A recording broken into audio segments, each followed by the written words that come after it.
Karibu tena, asante sana kwa kuendelea kuwa nasi. Wakazi wa eneo la North Rift ambao wanamiliki bunduki haramu wametakiwa kurejesha silaha hizo kabla ya muda wa msamaha uliotangazwa na serikali kukamilika. Naibu kamishna wa kaunti ya Mukutani, Mike Wangila, amesema machifu wanashirikiana na wananchi kutoa hamasisho ya kurejesha silaha kwa hiari.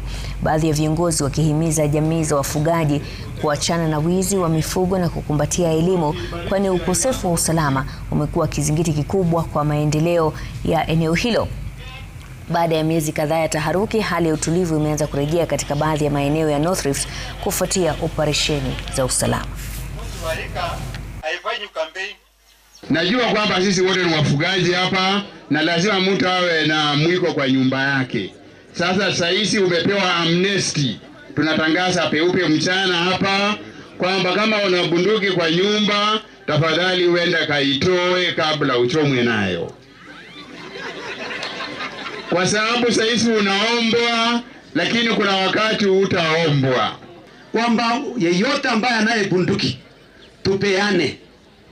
tupeane nafasi hiyo. Tumesikia kwa ofisi ya DCC kwamba yeyote ambaye unayo, hii ni nafasi yako kupeana kwa upole ili tusipate mashindano na serikali. Ninaomba kama wafugaji kwamba hii mambo ya bunduki tusaidiane kama taifa, tusaidia rais wetu kumaliza hii mambo ya uwazi ya kutumia bunduki. Watu wengi leo ni yatima, hawana wazazi. Watu wanawake wengine hawana wanaume kwa sababu ya bunduki.